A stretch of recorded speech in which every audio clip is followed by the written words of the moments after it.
Fiú agus an leandamh, bíon súil leis an neall an uachtar. For me, St. James's Gate gives that incredible sense of place, that you're walking in Arthur's footsteps, walking through the front gate where he walked 250 years ago. That still gives me goosebumps. Imagine owning a pint that built an empire. One drink, dark, rich, and foamy, would be poured not just in pubs, but in palaces, political chambers, and private clubs from Dublin to Delhi. Imagine that same pint funding housing for thousands, influencing parliamentary votes, shaping global business policy, and still flowing from taps centuries later. This wasn't just a beer. It was a business so powerful, it made the Guinness family richer than kings, more connected than clergy, and influential across continents. But behind the iconic black label and golden harp lies a saga filled with royal grants, quiet philanthropy, intergenerational power, and political might that was both subtle and staggering.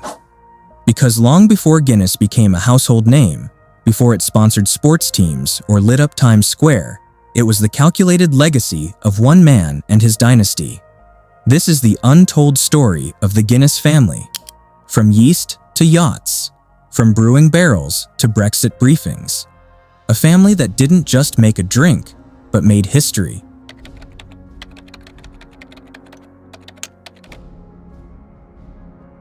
In 1759, at the age of 34, Arthur Guinness did something radical. He signed a 9,000-year lease on a rundown brewery at St. James's Gate. James's Gate, Dublin. The rent? Just £45 a year. At the time, the decision seemed bold, even reckless. But Arthur wasn't reckless. He was visionary. Arthur was born in 1725 in County Kildare to a land steward for the Archbishop of Cashel. He grew up understanding money, labor, and land, not just faith. With a £100 inheritance from the Archbishop, his godfather, Arthur started brewing ale in Leixlip, but soon he saw an opportunity in Dublin, where porter, a dark, rich beer, was booming. When he moved to the capital and took over St. James's Gate, the area was a maze of carts and barrels, but Arthur had bigger plans. He didn't just want to make beer, he wanted to make Dublin beer global. Arthur's porter became a staple. By the late 1770s, Guinness was being exported to England, and by 1799, he stopped brewing ale entirely, choosing to focus exclusively on his signature dark porter. But the real genius wasn't just the beer, it was the infrastructure. Arthur reinvested profits into the business. He built on-site wells, malt houses, and transport networks. By the time he died in 1803, Guinness was not just a brewery, it was a blueprint for corporate dominance. And it didn't die with him. Arthur had 21 children, 10 survived infancy. 4 sons inherited the brewery, and among them, Arthur Guinness II would turn the family name into something far greater.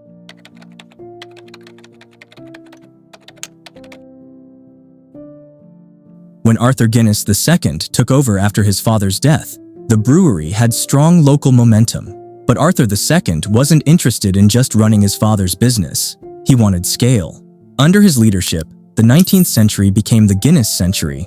Born in 1768, Arthur II had already been involved in the business before his father passed. He introduced systematic record-keeping, expanded the brewing site, and tripled output. But he also expanded into new markets. Guinness beer was soon being shipped across the British Empire, with exports going to Portugal, the Caribbean, West Africa, and India. By 1830, Guinness had become the largest brewery in Ireland, and in 1855, under Arthur II's son, Benjamin Lee Guinness, it would become the largest in the world. But success didn't come from just beer. It came from marrying beer with modern business principles. Guinness adopted steam power, rail transport, and scientific brewing before most competitors. Their staff were better paid, better housed, and better trained. A model that made the brand durable during a period of political and economic volatility in Ireland. And it was during the Great Famine of the 1840s that the Guinness family began to change their image, not just as brewers, but as benefactors.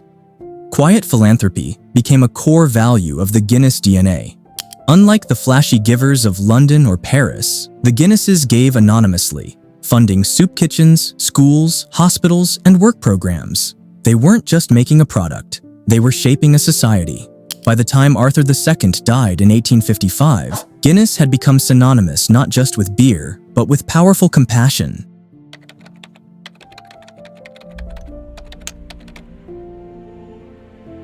Inheriting the Reins in 1855, Benjamin Lee Guinness wasn't just a businessman. He was a builder, a banker, and soon, a baron. Born in 1798, Benjamin was part industrialist, part civic planner. He doubled production, invested in rail networks, and transformed St. James's Gate into the world's largest brewery by output. But his influence reached far beyond brewing. He became Lord Mayor of Dublin in 1851, and his wealth funded monumental restorations, including the rebuilding of St. Patrick's Cathedral, where he would later be buried. In 1867, Queen Victoria granted him a baronetcy, and his estate at Ashford Castle became both a home and a symbol of aristocratic arrival. Benjamin didn't just sell beer, he sold Irish pride. Guinness became the most respected company in Ireland, and Benjamin, its most revered citizen. Under his watch, Guinness had grown to employ over 3,000 workers and had become the top tax-paying business in the country.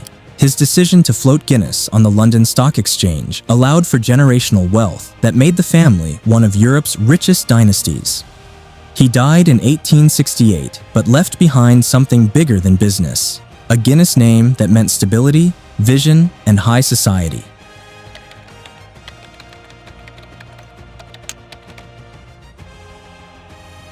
By the dawn of the 20th century, the Guinness family was more than Irish royalty. They were international industrialists. The man at the helm was Edward Guinness, the great-grandson of the original Arthur.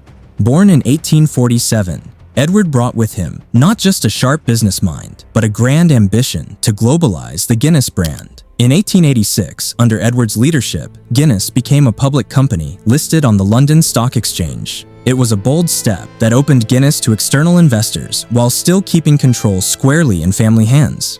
With the influx of capital, Edward rapidly expanded operations, upgraded facilities, and invested heavily in quality control and marketing, two pillars that would define the brand's prestige in the decades to come. Edward Guinness was knighted and eventually titled First Earl of Iveagh, marking the family's formal ascension into British aristocracy. But despite his status, Edward never abandoned his social consciousness. He donated large tracts of land to the city of Dublin for public housing and funded massive sanitation reforms. He founded the Guinness Trust in 1890, a non-profit dedicated to improving housing for the working class in London and Dublin. This foundation would eventually become the Evaporate Trust, which still operates today. Under his watch, by 1900, Guinness had become the largest brewery in the world, producing over 1.2 million barrels a year. The Stout was being shipped as far as Africa, Australia, and the Americas. But this expansion was never just about volume. Edward was obsessed with the Guinness name as a symbol of excellence. He modernized production, introduced scientific labs to ensure consistency, and carefully guarded the signature yeast strain that dated back to the 1700s. Edward Guinness died in 1927, but by then, Guinness wasn't just a beer. It was a global institution. His legacy bridged old aristocracy and new capitalism, positioning the family for a century of diversified power.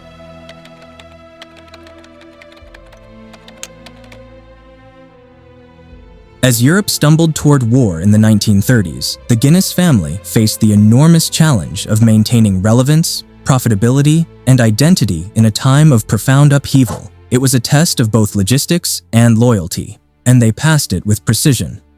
Under the stewardship of Rupert Guinness, the second Earl of Iveagh, the company faced wartime rationing, material shortages, and shifting labor forces. Born in 1874, Rupert had trained as a businessman, soldier, and politician, all of which became vital skills during this turbulent period.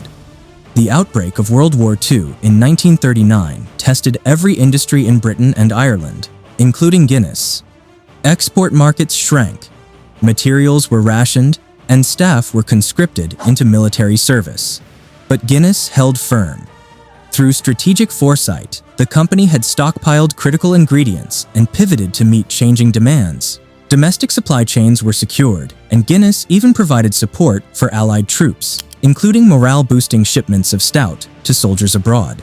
Meanwhile, Rupert continued the family tradition of political influence, serving as an MP for Southend and later in the House of Lords. His position offered the Guinness family unique access to wartime economic planning and post-war rebuilding efforts. But what truly solidified the family's image during this era was their discretion. While others flaunted their wealth, the Guinnesses quietly helped rebuild bombed neighborhoods, supported local economies, and ensured their workers kept their wages. In a time when other dynasties fell into decline or irrelevance, Guinness rose in public esteem. Their product became a symbol of comfort and consistency in uncertain times. And Rupert, who passed away in 1967, left behind a legacy of noble responsibility, proving that brewing success wasn't just about survival, it was about stewardship.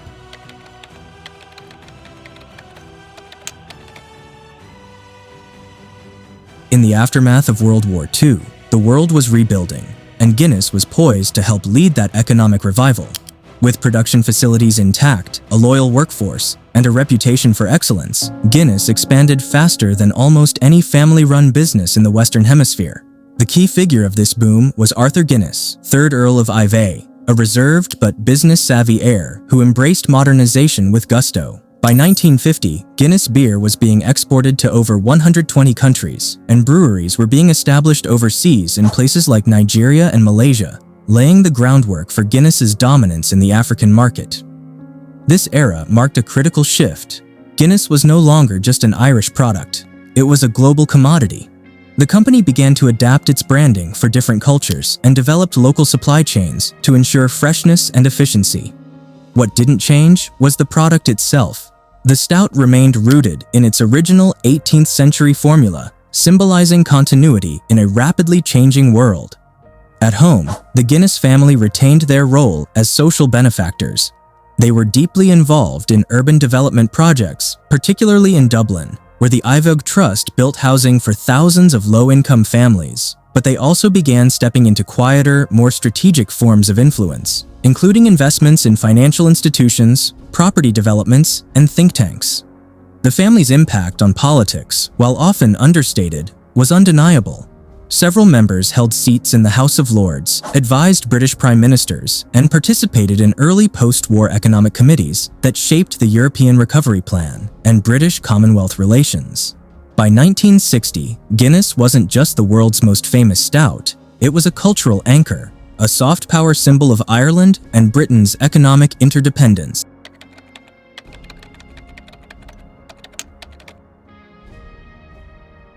And a testament to the family's enduring adaptability. The 1960s and 70s marked the end of Guinness as a privately held family business and the beginning of its evolution into a modern multinational corporation. While many family members remained on the board or in advisory roles, the business realities of a global economy demanded a new structure and new alliances. In 1983, the brewing arm of Guinness merged with Grand Metropolitan, a move that would eventually lead to the formation of Diageo, one of the largest alcohol conglomerates in the world. The Guinness family still held considerable shares and influence, but control began to shift from bloodline to boardroom. It wasn't an easy transition. The Guinness name carried emotional and historical weight. Investors wanted profitability. The family wanted legacy. Tensions ran high during the restructuring, and several boardroom battles played out in London's financial media. Yet, through it all, the family remained a symbolic cornerstone of the brand, even as operations globalized and marketing became increasingly corporate. Still, members of the Guinness family used their wealth and residual influence to pivot into new sectors: finance, conservation, and British and Irish politics. Jonathan Guinness, for instance, was elected to the British Parliament and remained an outspoken conservative voice for decades. Others invested in banking, education, and the arts. What's notable is that even as the family relinquished direct control of the beer empire, they retained their cultural clout.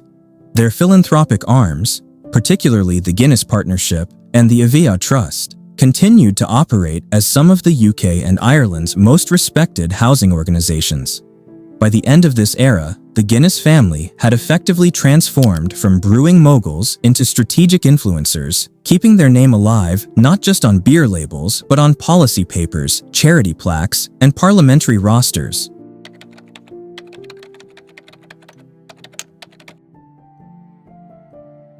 With the formation of Diageo on the horizon and Guinness already expanding into markets like China, India, and sub-Saharan Africa, the 1980s and early 90s saw a second wave of global Guinness domination. But this time, it wasn't just a product that was expanding, it was a brand identity. Guinness advertisements began to appear everywhere. Buses in Brazil, billboards in Bangkok, and cricket fields in Lagos. The company invested heavily in marketing research, crafting campaigns that resonated with both traditionalists in Dublin and young professionals in Johannesburg. Guinness wasn't just good for you anymore, it was cool, cultural, and cosmopolitan. And while the family itself no longer helmed the brewery, they played a key behind-the-scenes role in shaping the ethical foundation of the brand's global expansion. Family foundations helped create worker initiatives in Africa. They quietly funded clean water programs, medical clinics, and trade apprenticeships in developing nations where Guinness had set up bottling or distribution operations. But it wasn't all positive press.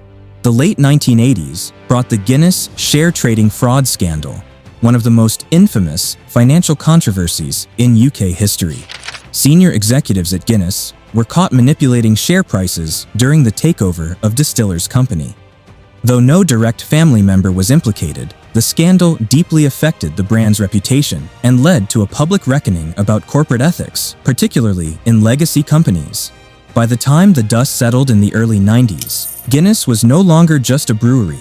It was a symbol of how family legacy could both empower and endanger a global company. Yet through it all, the Guinness family name endured, still respected in Ireland, admired in Britain, and known across continents.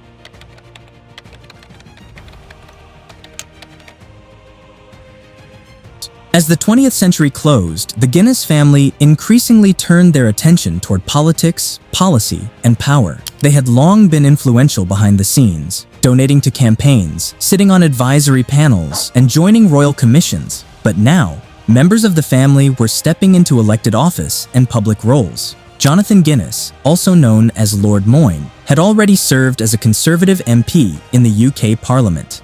A descendant of the first Earl of Evaporate, he became a prominent voice on issues like European integration, national defense, and traditional values. He wasn't just a figurehead, he was a policymaker, known for giving fiery speeches and backing legislation on housing and public health, both causes close to the Guinness family's philanthropic roots. Meanwhile, across the Irish Sea, other members of the family were active in think tanks, heritage conservation groups, and economic forums.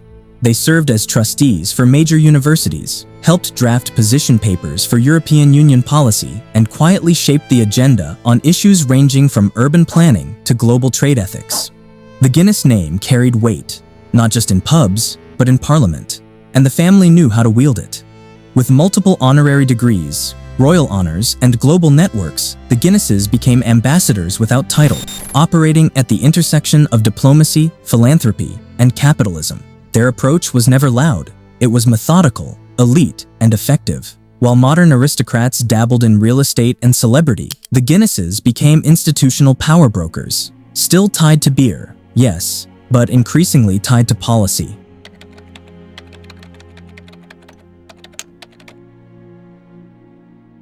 By the 2010s, a curious thing had happened. Guinness the beer had never been more famous, but Guinness the family had never been more invisible. The Stout was now owned and operated by Diageo, a beverage titan that also owned Smirnoff, Johnnie Walker, and Baileys. From an operational perspective, the Guinness family had almost no involvement. But the Guinness name, in marketing, in culture, in tourism, remained invaluable. At the Guinness Storehouse in Dublin, millions of visitors each year walked through exhibits that celebrated Arthur Guinness, but very few could name any living Guinness descendant. The family itself had retreated from the public stage, focusing on private investments, arts patronage, and heritage preservation. The Ivog Trust remained active, and family trusts still controlled significant property in Ireland and England. But they were no longer brewing. They were guardians of a legacy, not the authors of its next chapter. This divergence between brand and bloodline posed a unique dilemma. Could the Guinness name survive as a symbol of quality and integrity without any Guinness family member involved?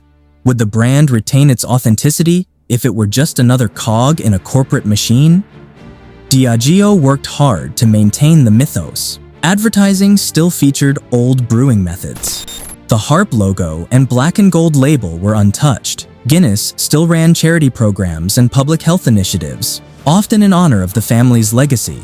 But for keen observers, the absence of Guinnesses in leadership positions was increasingly obvious.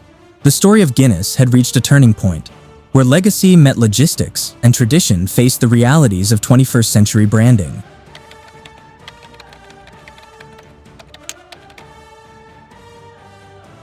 As Brexit redefined borders and economics across the UK and Ireland, one legacy brand stood out as a symbol of what united rather than divided: Guinness. Though no longer in charge of the brewery, the Guinness family was once again called into relevance, this time as cultural diplomats. The family participated in cross-border trade discussions, gave statements about the importance of preserving Irish-British trade ties, and publicly supported efforts to keep Guinness exports flowing across new customs lines. Some even whispered of a political comeback. Younger Guinness descendants began appearing on the boards of policy institutes and cultural councils. One became a trustee for an influential environmental lobby group, while another led talks on corporate social responsibility in legacy industries. Meanwhile, Diageo leaned into the Guinness myth more than ever. A stunning "Welcome Back to the Pub" ad campaign in 2021 went viral, portraying Guinness not just as a drink, but a unifier, a totem of resilience after pandemic lockdowns. In Ireland, Guinness was used as a soft diplomatic tool to facilitate cultural events post-Brexit. UK politicians raised pints during bilateral talks. Irish ambassadors toasted visiting dignitaries with Guinness rather than wine. The brand had become more than a product. It was an emblem of soft power. Through all of this, the Guinness family stayed mostly behind the scenes, but their strategic reappearances reminded the public of something important. This beer didn't just happen. It was built, stewarded, and globalized by generations of a family whose influence never really disappeared.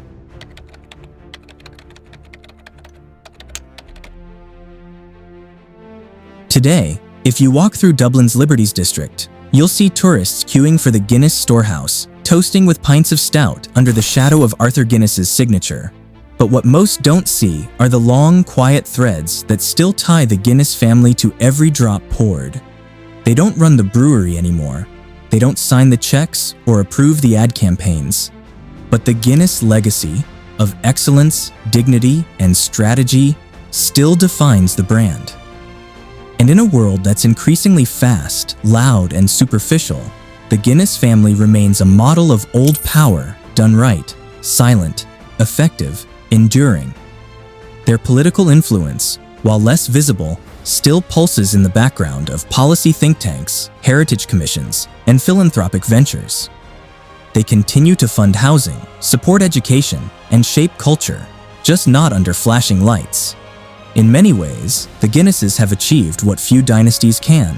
They've become both myth and mechanism. Their story is in the ink of legal documents, the foam of every pint, and the hearts of every Irish citizen who sees their legacy not just in glass, but in civic life. And while they may not own the brewery anymore, the Guinnesses still own something far more powerful: the story. From a 9,000-year lease on a dusty Dublin site to political maneuvering in Westminster, from a pint pulled in a village pub to diplomatic handshakes over international trade deals, the Guinness name has moved nations, shaped economies, and bridged cultures. Their empire wasn't just built on beer. It was built on foresight, loyalty, and a relentless commitment to both tradition and change. So the next time you sip a Guinness, remember, you're not just drinking a stout. You're sipping on centuries of influence, elegance, and enduring power.